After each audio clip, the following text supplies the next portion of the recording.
दोस्तों, welcome to JP nursing guider. मैं जय गुप्ता एक बार फिर से आप सभी के सामने हाजिर हूँ अपनी एक नई वीडियो के साथ। जैसा कि आपको पता है, जेएसएससी रिम्स रांची का आज पेपर हुआ है। उसका पहला लेक्चर मैं आपको क्लियर करा चुका हूँ। जो पहले जो मेमोरी बेस्ड पेपर था उसकी सीरीज में हम सेकंड पार्ट भी लेके आए हैं दोस्तों।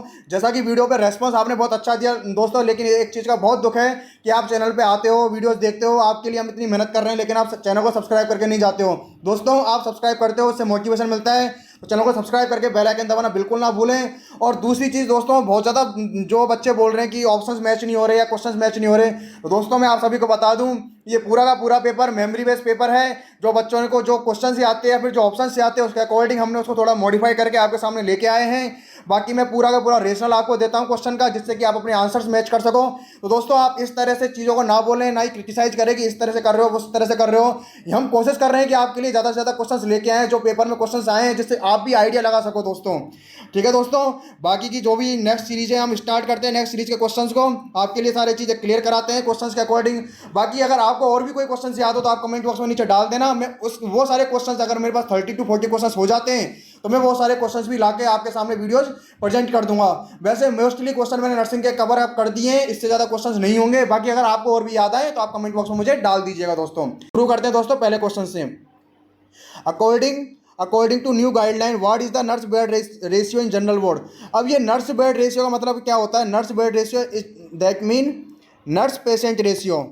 गॉट इट दोस्तों। और नर्स पेशेंट रेशियो जो होता है जनरल वार्ड में, वो होता है 1:3 का।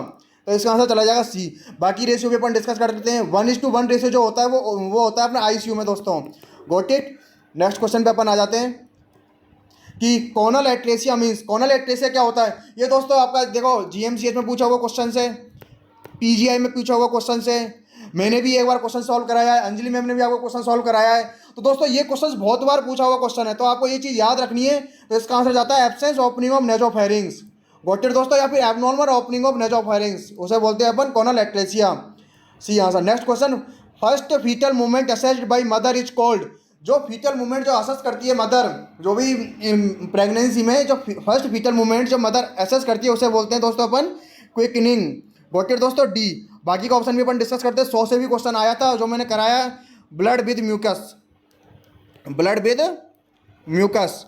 Got it. लाइटनिंग दोस्तों, लाइटनिंग को मैं थोड़ा सा क्लियर करा देता हूँ आपको। लाइटनिंग अपन बोलते हैं वेलकम साइन होता है लाइटनिंग। Got it. और ये देखो दोस्तों, लाइटनिंग होता है, बहुत सारी बुकों में अलग अलग चीज़ें मिली होगी, लेकिन आपको डीसी दत्ता ही फॉलो करनी है। प्रीमी पैरा और multi para according to DC Dutta मैं आपको बता देता हूँ। जो प्रीमी पैरा होता है, प्रीमी पैरा में 38 वीक होता है दोस्तों। और जो मल्टी पैरा होता है उसमें 36 वीक होता है। लाइटनिंग का जो वीक ड्यूरेशन होता है। क्राउनिंग होती है, क्राउनिंग जब भी प्रेजेंटेशन हो जाता है, या फिर आपकी सेकंड लेबर होती है। सेकंड लेबर में ये स्टेज होती है क्राउनिंग की, जब आपको बेबी का हेड विजुअल होता है, उसे बोलते हैं क्राउनिंग। बाकी इसका आंसर चला जाएगा दोस्तों डी क्वेश्चन का। Got it.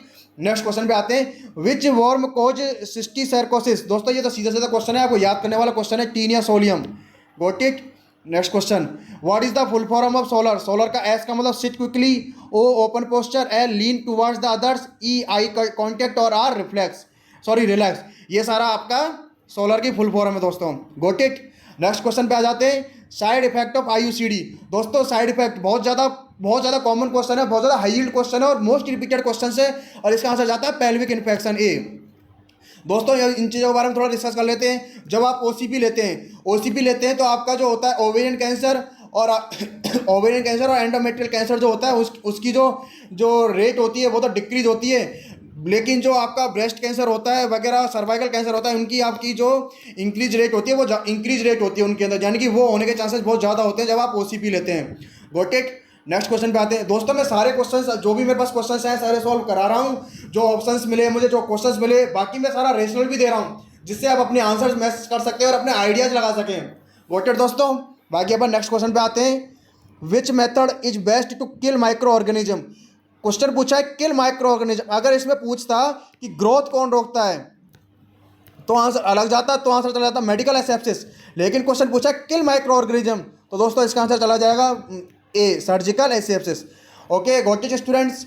नेक्स्ट क्वेश्चन आता है, action of germicides on the surface of particle. Germicide दोस्तों, जो साइड का मतलब होता है वो होता है किल, और स्टैटिक्स का मतलब होता है ग्रोथ को रोकना, पॉज करना, स्टॉप करना।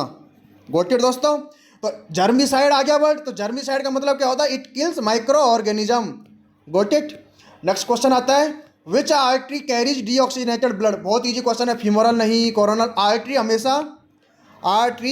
हमेशा oxygenated blood, oxygenated blood.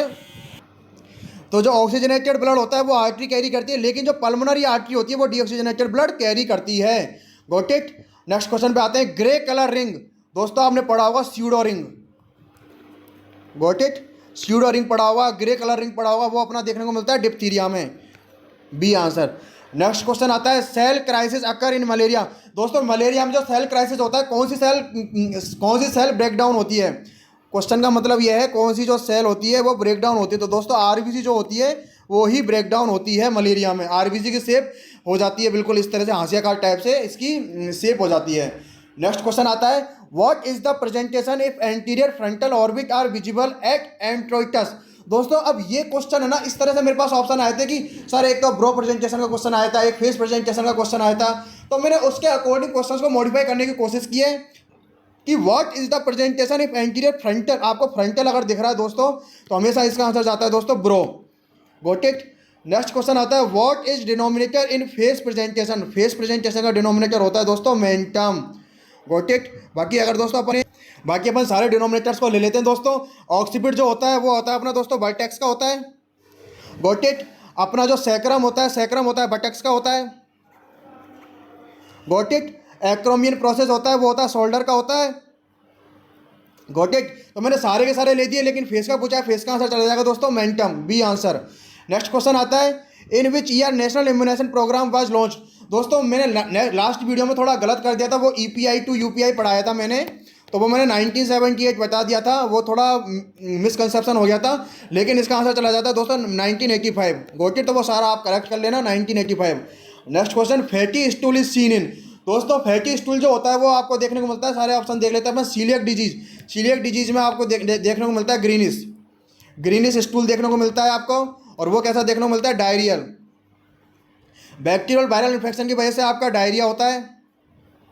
Cystic fibrosis की वजह से आपका कॉन्स्टिपेशन होता है। और जो लैक्टोज इंटॉलरेंस होता है, लैक्टोज इंटॉलरेंस की वजह से आपको स्टीटोरिया देखने को मिलता है। गॉट इट दोस्तों। तो इसका आंसर चला जाएगा फैटी स्टूल का आंसर ए। नेक्स्ट क्वेश्चन आता है, heat stroke occur at the temperature of. Heat stroke का मतलब हाइपर पायरेक्सिया मतलब एबव 104 डिग्री फ़ारेनहाइट। 19 to 100 बोलते हैं लो पायरेक्सिया, 100 to 102 बोलते हैं मॉडरेट, 102 to 104 बोलते हैं हाई, और एबव 104 बोलते हैं हाइपर पायरेक्सिया। तो इसका आंसर चला जाएगा दोस्तों D. Next question, cholera vaccine is internationally available in which name. International किस नाम से है, डुकारल, सैनकोल, यूबिकॉल। दोस्तों ये क्वेश्चन थोड़ा टफ था, थोड़ा अलग टाइप का क्वेश्चन था, लेकिन दोस्तों आप नेक्स्ट चीज़ों के लिए याद रख लें, क्योंकि कई नेक्स्ट सीएचओ वगैरह के एग्जाम में ये क्वेश्चन पूछा जा सकता है। नेक्स्ट क्वेश्चन आता है, what is the purpose of cleaning of eye from inner canthus to outer canthus. दोस्तों यही एक क्वेश्चन है, inner canthus to outer canthus. अपन बोलते हैं कि जब आप आई के अंदर कोई भी ड्रॉप डालते हैं या जब आप आई की क्लीनिंग करते हैं तो आप जो वाटर डालते हैं या फिर कोई भी ड्रॉप डालते हैं क्लीनिंग के लिए, तो आप किस तरह डालते हैं, inner canthus to outer canthus अपन को डालना होता है, यही एक क्वेश्चन है। बाकी अपन बोलते हैं कि आई की जो ड्रॉप डालनी चाहिए वो कहाँ डालनी चाहिए दोस्तों, वो डालनी चाहिए लोअर कंजक्टिवा पे। ये भी एक क्वेश्चन है, पूछा हुआ क्वेश्चन है एम्स नोट सेट 2020 में।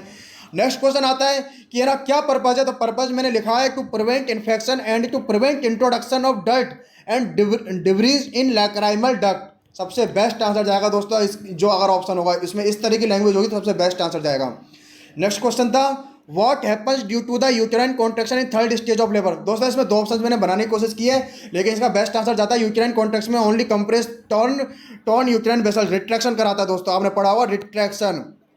गोटेड दोस्तों, और ये होना बहुत जरूरी है यूटेराइन कॉन्ट्रैक्शन। अगर यूटेराइन कॉन्ट्रैक्शन नहीं होता है तो क्या हो जाता है दोस्तों, हाई प्रोफ्यूज ब्लीडिंग होने लग जाती है, पीपीएच हो जाता है दोस्तों।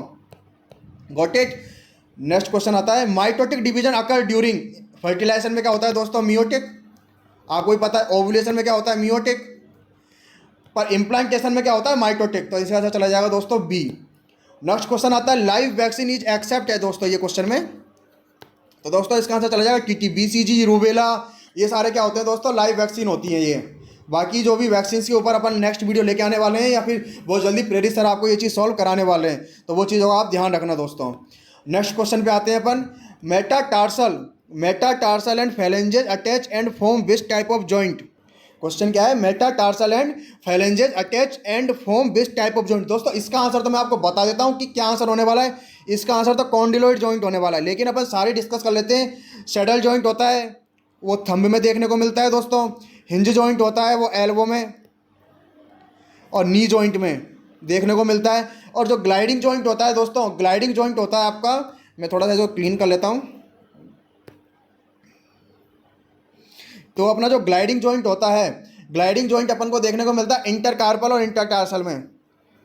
इंटरकार्पल और इंटरटार्सल इन दोनों में देखने को मिलता है ग्लाइडिंग जॉइंट। तो ये सारी चीज़ें दोस्तों आपको याद होनी चाहिए। नेक्स्ट क्वेश्चन आता है अपना, WHO guideline in children observe for 18 to 24 month. दोस्तों ये थोड़ा टाइपिंग मिस्टेक हो चुकी है। क्वेश्चन ऐसा था, according to WHO guideline in which children which disease condition is mainly observe for 18 to 24 month old children. इस तरह से क्वेश्चन था। तो दोस्तों इसका आंसर हमेशा जाता है ऑटिज्म, क्योंकि अमेरिकन गाइडलाइन भी यही कहती है। अमेरिकन जो गाइडलाइन होती है, अमेरिकन गाइडलाइन भी यही कहती है कि जो ऑटिज्म होता है, ऑटिज्म को आपको बहुत ज़्यादा ऑब्जर्व करना होता है ऑटिज्म के बारे में। अब जब वर्ड दोस्तों ऑटिज्म का वर्ड आ ही गया है, तो मैं ऑटिज्म को लेके कुछ पॉइंट्स आपके क्लियर करा देता हूँ जो बहुत ज़्यादा इंपॉर्टेंट रहने वाले हैं आपको नोट सेट के लिए भी। तो मैं आपको वो पॉइंट थोड़े क्लियर करा देता हूँ वो ऑटिज्म को लेके कि देखो दोस्तों, ऑटिज्म जो होता है वो आपको देखने को मिलता है, बताई दिया, चाइल्ड विद सीजोफ्रेनिया, जो सीजोफ्रेनिया के पेशेंट है उसमें देखने को मिलता है। और ये है ना 2 साल तक की एज के अंदर है ना आप इसको डायग्नोस कर सकते हैं आप। ये सेकंड, और जो आपको वर्ल्ड ऑटिज्म डे मनाया जाता है, वर्ल्ड ऑटिज्म डे सेलिब्रेट किया जाता है, आपको किया जाता है 2 अप्रैल। तो ये चीज़ आपको कुछ पॉइंट्स है जो याद रखने, मैंने सारी चीज़ क्लियर करा दी। हिपेरिन एक्ट से दोस्तों सबसे पहले तो आपको क्लियर होना चाहिए, जो हिपेरिन होता है वो कभी भी क्लोट्स को डिजोल्व नहीं करता। ये बहुत मिसकंसेप्शन है दोस्तों कि क्लोट्स को डिजोल्व करता है, जबकि हिपेरिन कभी भी क्लोट्स को डिजोल्व नहीं करता, क्लोट फॉर्मेशन होने से रोकता है। तो दोस्तों इसका आंसर चला जाएगा it prolongs clotting time. What it दोस्तों, इसका आंसर चला जाएगा ए। नेक्स्ट क्वेश्चन आता है, scrub nurse responsibility in operation theatre. दोस्तों बहुत इंपॉर्टेंट क्वेश्चन है, नोट सेट के लिए भी ये बहुत इंपॉर्टेंट रहने वाला क्वेश्चन है। तो ये सारी चीज़ें बहुत अच्छे से पढ़ लेना दोस्तों, और बाकी अगर नहीं पढ़ सकते तो मैं इसके लिए अलग से लेके आऊँगा। स्क्रब नर्स क्या होती हैं, सर्कुलेटरी नर्स क्या होती हैं, सारी वीडियो स्पेशल क्लासेस में लेके आऊँगा और सारी चीज़ें क्लियर कराऊंगा मैं आपके लिए। बस आप इसी तरह चैनल पर बने रहे हो, सब्सक्राइब करके बेल आइकन दबाना बिल्कुल भी ना भूलें।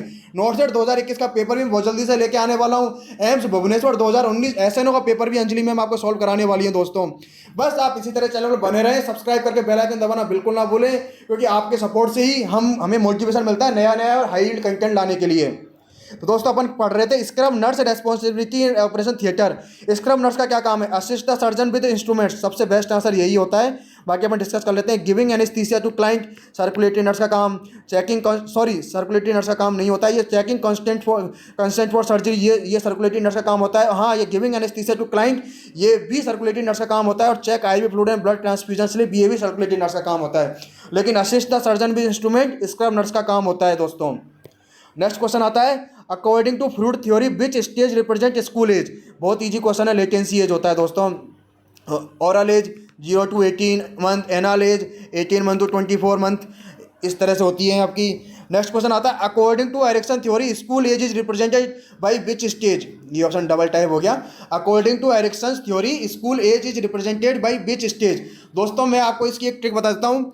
ऑटो ट्रक इन इंडस्ट्री, ये एक ट्रिक है दोस्तों जो मैंने ही डेवलप की थी।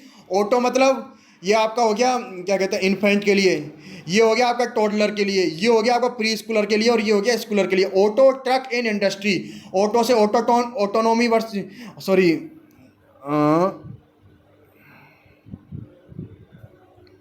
हाँ, ऑटो से तो हो गया ऑटोनॉमी, और ये ऑटो ट्रक से मतलब ट्रक से ये ट्रक का हो गया एक। दूसरा हो गया इन इंडस्ट्री, इनसे हो गया इनिशिएटिव, और इंडस्ट्री से हो गया इंडस्ट्री वर्सेज इन्फीरियरिटी। तो स्कूल एज के लिए हो गया ये industry versus inferiority, B option चला जाएगा दोस्तों। और ये जो की से ट्रक जो बताया था मैंने, ये होता है ट्रस्ट वर्सेज मिसट्रस्ट होता है। Got it. नेक्स्ट क्वेश्चन आता है, patient unaware to environment and to show no response to other in catatonic schizophrenia. दोस्तों 2 तरह के सिजोफ्रेनिया होते हैं, कैटाटोनिक स्टूपर और कैटाटोनिक एक्साइटमेंट। इसमें सबसे बता दूं, जो ईसीजी जो सबसे मोस्ट और सबसे बेस्ट इफेक्टिव होती है वो होती है कैटाटोनिक स्टूपर में। बाकी अपन इसका आंसर देख लेते हैं दोस्तों। वैसे मुझे क्वेश्चन में आया बट तो इसलिए मैंने क्लियर करा दिया दोस्तों मैंने आपको। बाकी अपन चीज़ें देख लेते हैं कि क्या कहना चाह रहा है क्वेश्चन अपन से, कि कोई भी रेस्पॉन्स शो नहीं करता तो उसे बोलते हैं अपन दोस्तों स्टूपर बी। नेक्स्ट क्वेश्चन लेकिन अपन इसको क्लियर कर लेते हैं। Waxy flexibility. वैक्सी फ्लेक्सिबिलिटी ये है कि जो सामने वाला जो पर्सन है वो पेशेंट को देख रहा है, उसको बोली चाहे अनयूजुअल लगे चाहे यूजुअल लगे, लेकिन अगर पेशेंट ने कुछ भी अनयूजुअल पोजीशंस बना ली तो वो उसी पोजीशन पर बैठा रहेगा, उसे बोलते हैं अपन स्टीरियोटाइप पोजीशन या waxy flexibility. Anhedonia loss of interest, akathisia loss of movement वगैरह या फिर बॉडी मूवमेंट इस तरह की चीज़ें हो जाती है, उसे बोलते हैं एकैथीसिया। नेक्स्ट क्वेश्चन आता। तो दोस्तों आज की वीडियो में इतना ही, सारे क्वेश्चंस मैंने कवर कर दिए जो भी क्वेश्चन मेरे पास आए थे दोस्तों। बाकी अगर आप भी और कोई क्वेश्चन मुझे बताओगे तो वो क्वेश्चंस भी मैं कवर अप कर दूंगा और वो नेक्स्ट वीडियो में सारी चीज़ें कवर अप कर दूंगा। अब आपके मन में एक चीज़ आ रही होगी दोस्तों कि इसमें इतनी 145 समथिंग वैकेंसी थी, क्या कट ऑफ रह सकती है दोस्तों, जो यूआर कैटेगरी के लिए क्या कट ऑफ रहेगी, किस तरह से। दोस्तों आप चैनल पर बने रहिएगा, चैनल को सब्सक्राइब करके बेल आइकन दबा लीजिएगा। कट ऑफ की वीडियो कल या तो 11 बजे तक मॉर्निंग में या फिर 1 बजे तक मॉर्निंग में आपके सामने आ जाएगी, प्रेजेंट हो जाएगी। मैं सारा एनालिसिस कर रहा हूँ, बच्चों से बात कर रहा हूँ, क्या तरह का पेपर था, किस तरह का उन्होंने अटेम्प्ट किया दोस्तों। तो उसी चीज़ों पे आपको बने रहना है और चैनल पे सपोर्ट करें। चैनल को सब्सक्राइब करके बेल आइकन दबाना बिल्कुल ना भूलें। वीडियो अगर अच्छी लगी तो लाइक करके कमेंट बॉक्स में बताएं कि आपको वीडियो कैसी लगी। धन्यवाद दोस्तों।